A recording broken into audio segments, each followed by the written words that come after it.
لیکن تھوڑا سا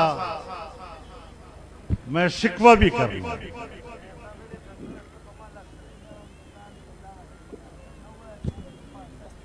ناموس رسالت کی توہین کے ارتکاب پر کہا گیا کہ توہین مذہب پر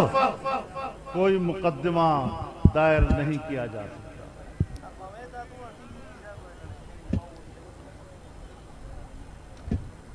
تو پھر میں بھی اقبال کی طرح اتنا تو کہہ سکتا ہوں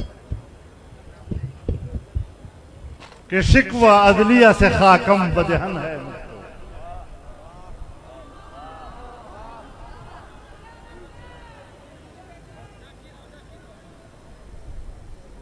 مانا کہ واقعہ سعودی عرب میں ہوا ہے، کوئی جج یہ کہہ سکتا ہے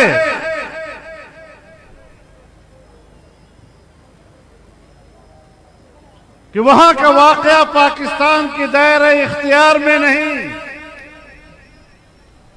لیکن مسئلہ وقوع کا نہیں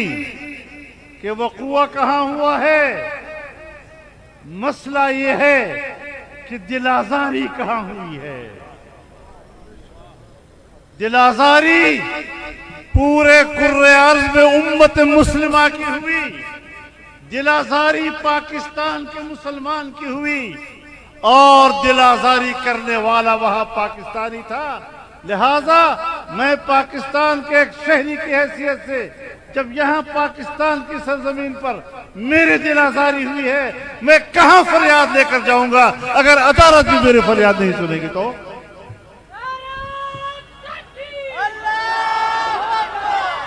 حسین کا شاہکار ہمیں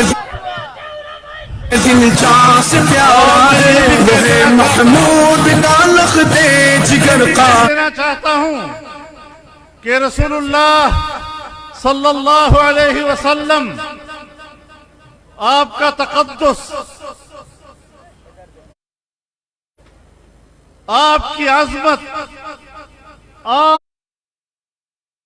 آپ کا نور، جس سے کائنات کے ذرے ذرے کو عزت حاصل ہے، آپ نے اس کو مدینہ منورہ کا مسئلہ قرار دے دیا۔ جس پیغمبر کی ذات، جس کا جسد اطہر جس مٹی سے وابستہ ہے، اس خاک کا مقام عرش بلندتر، جہاں آپ کے انوار سے کائنات کا ذرہ ذرہ منور ہے، مجھے یہ درس دیتے ہو کہ پاکستان میں اس توہین مذہب پر کوئی بات نہیں ہو سکتی؟ اگر پاکستان میں توہین عدالت پر بات ہو سکتی ہے تو پھر اس سے بڑھ کر توہین رسالت پر بات ہو سکتی ہے۔ ہماری شان مولانا، تیری خاطر لڑیں گے ہر پگڑی ہر آن مولانا۔ اگر پاکستان میں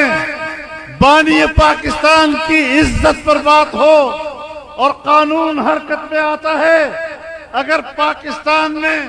افواج پاکستان پر تنقید ہو اور قانون حرکت میں آتا ہے، اگر پاکستان میں عدلیہ پر تنقید ہو اور قانون حرکت میں آتا ہے، تو جناب رسول اللہ صلی اللہ علیہ وسلم بانی پاکستان سے بھی مقدم ہے، عدلیہ سے بھی مقدم ہے، فوج سے بھی مقدم ہے، مجھ سے بھی مقدم ہے، اور کوئی دنیا کا بڑی سے بڑی شخصیت، بڑا سے بڑا ولی، سارے دنیا کے صحابہ کرام اور ساری دنیا کے انبیاء کرام جمع ہو جائیں، میرے پیغمبر کے مقام کو نہیں پہنچ سکتے۔